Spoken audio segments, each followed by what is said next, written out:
Bonjour et bienvenue sur cette nouvelle vidéo de présentation d'un mec en basket, vidéo dans laquelle je vais vous présenter une nouvelle application, un nouveau programme qui va vous permettre en fait de gérer une liste d'articles, évidemment, de gérer une liste de fournisseurs, mais aussi de pouvoir effectuer des commandes fournisseurs avec une scanette, avec une douchette.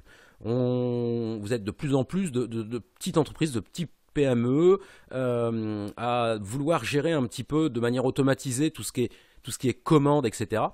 Eh bien, cette application va vous permettre ça. Donc, créer vos fournisseurs, créer des articles avec des codes barres, imprimer les étiquettes et ensuite, via un système de douchette, de scanette, biper vos produits, déterminer les quantités que vous souhaitez commander et vous générer un bon de commande et à partir de la validation de cette commande, mettre à jour vos stocks. Cette application que je vous fais découvrir ce matin, enfin aujourd'hui du moins dans cette vidéo, on va y arriver, cette application est une version un peu plus épuré, basique d'un autre programme qui lui est beaucoup plus poussé, beaucoup plus conséquent. Cette version-ci que je vais vous faire découvrir est en monoposte, en mono-utilisateur. L'autre programme, vous pouvez être en multi-utilisateur. Et puis cette version ne gère pas les livraisons alors que c'est le cas pour l'autre programme. Bref, cette version ici, vous la trouverez à disposition sur le site internet www.unmecenbasket.fr.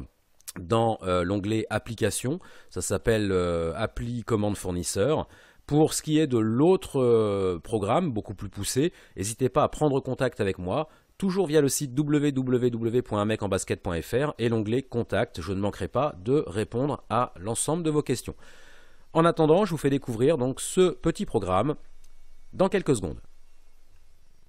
Alors, le programme est proposé dans un dossier qui s'appelle gestion article commande fournisseur et qui contient ces différentes informations, à commencer d'abord par le fichier EAN13.ttf. Il s'agit d'une police d'écriture, la police d'écriture des codes barres de type EAN13. Pour le bon fonctionnement du programme, eh bien, il faut commencer par installer cette police d'écriture, simplement en faisant un double clic. Vous allez avoir un bouton installer, vous cliquez dessus, elle se met à jour avec l'ensemble des autres polices d'écriture disponibles dans Windows. Le programme en lui-même, c'est celui-ci, Gestco FRS. Et puis après, il y a des fichiers annexes. La liste des commandes se mettront dans ce dossier-là. Les bons de commande se mettront dans ce dossier-là. Enfin, ça, c'est des dossiers dans lesquels, dans l'absolu, vous n'avez pas à aller. Hormis peut-être bons de commande, si vous souhaitez réimprimer ou au fil du temps purger vos bons de commande. L'ensemble, donc ça, c'est les fichiers d'étiquettes qui vont vous permettre de générer les différents formats d'étiquettes. Il y en a 4 qui sont proposés par défaut via l'application. C'est modifiable à souhait sur simple demande. Tous les programmes d'ailleurs proposés par un mec en basket sont modifiables à souhait sur demande. S'il y a des petites modifs, voilà. Si c'est des grosses modifs, ce sera évidemment sur présentation d'un devis lui-même gratuit. Et sur votre accord, on fera effectivement les modifications souhaitées. Le fichier temp.xls à ne pas toucher. Aucun des fichiers, donc, comme indiqué, qui sont présents dans ce dossier ne doivent être renommés ou déplacés pour le bon fonctionnement du programme. Et puis une petite icône, c'est l'icône que vous avez ici, un petit caddie, qui est l'icône commande fournisseur qui va vous permettre de lancer l'application si vous la mettez en raccourci sur votre bureau. Alors, lorsque vous allez lancer le programme pour la première fois, donc j'insiste sur le fait qu'il est sécurisé ce programme. C'est-à-dire qu'à partir du moment où vous le téléchargez, le premier ordinateur sur lequel vous allez lancer le programme sera l'ordinateur à utiliser ensuite ad vitam aeternam. Vous ne pouvez pas donc protéger contre la copie, vous ne pouvez pas faire un copier-coller du programme et l'utiliser sur un autre ordinateur. Ou le filer à un copain qui tient une entreprise et qui veut lui aussi profiter du programme. Je suis désolé, c'est une sécurité qui est mise en place. Je vous mets au défi si vous ne maîtrisez pas Excel, la macro-programmation, etc., de craquer cette sécurité.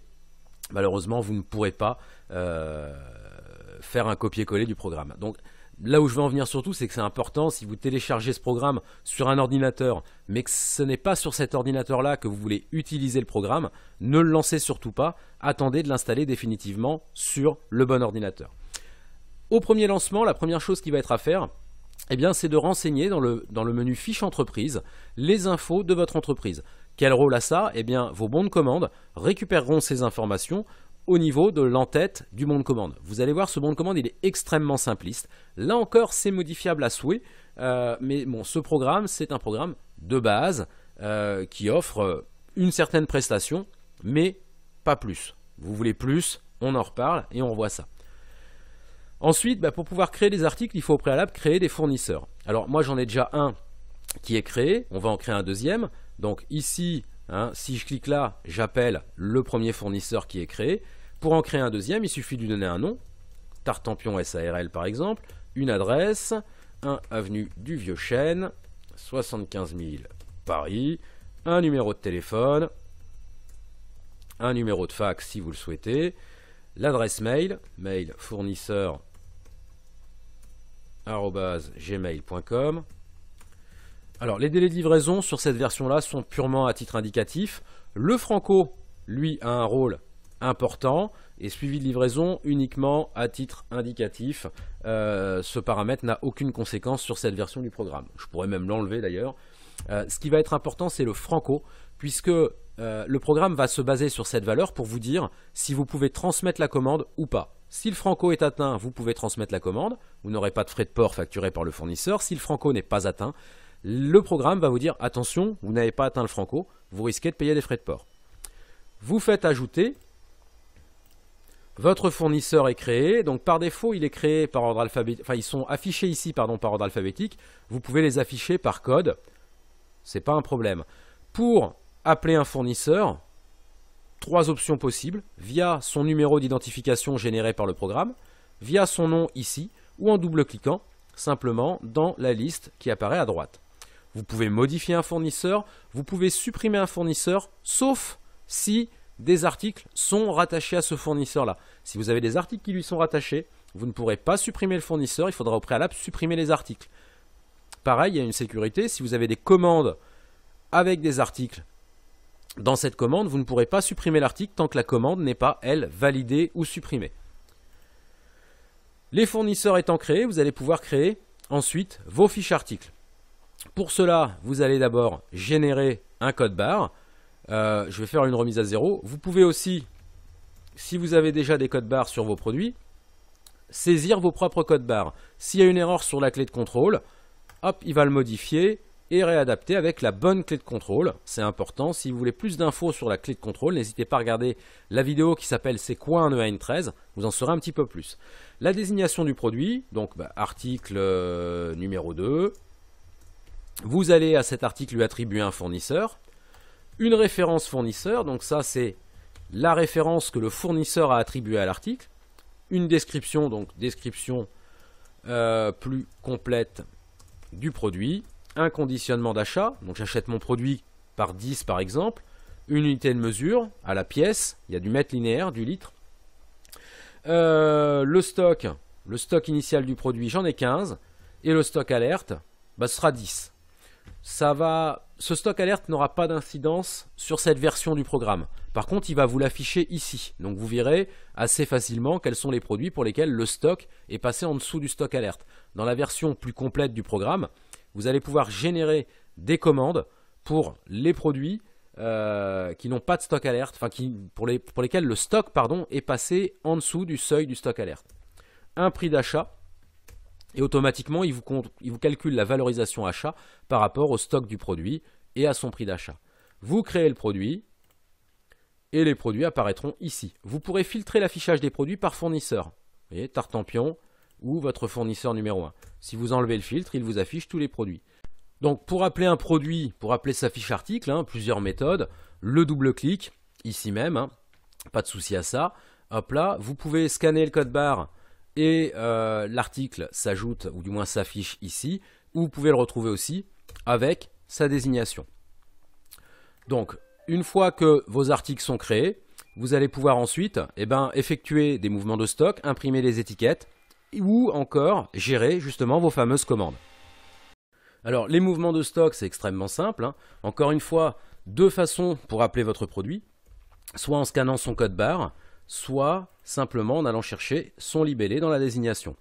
À chaque fois, il vous affiche l'unité de mesure du produit, sa référence interne, son prix d'achat et le stock avant modif. Vous allez pouvoir déterminer si vous voulez effectuer un mouvement entrant ou un mouvement sortant.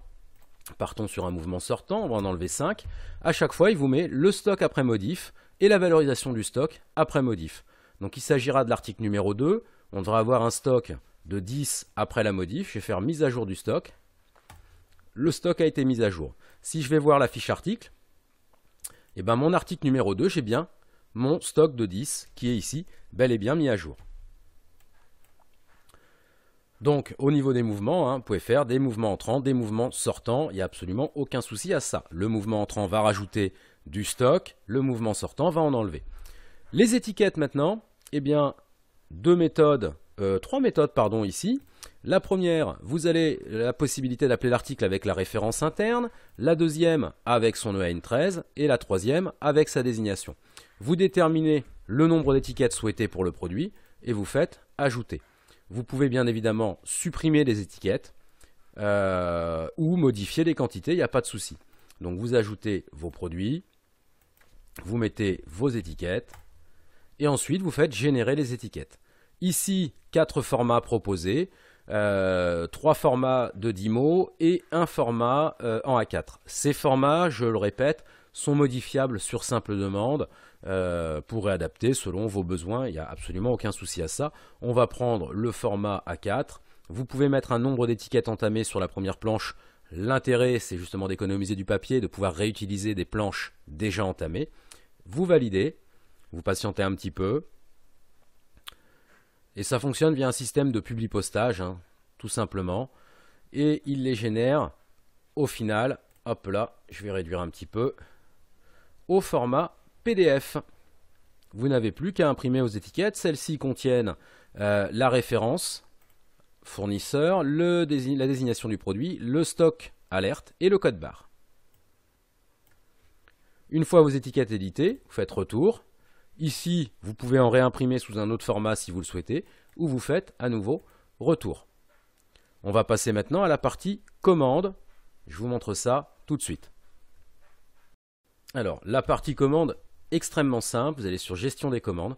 Et là, vous avez donc la liste des commandes en attente de validation, que vous pouvez appeler ici ensuite. On va voir ça. Mais surtout, la première étape, ça va être de décharger la scanette. Alors, décharger la scanette, hop là, je vais repositionner tout ça. Voilà, donc en cliquant sur décharger scanette, vous arrivez sur cette fenêtre et un petit message, d'ailleurs sur lequel j'ai zappé assez rapidement, vous indique que pour décharger la scanette, il faut vous assurer d'être bien positionné en A2.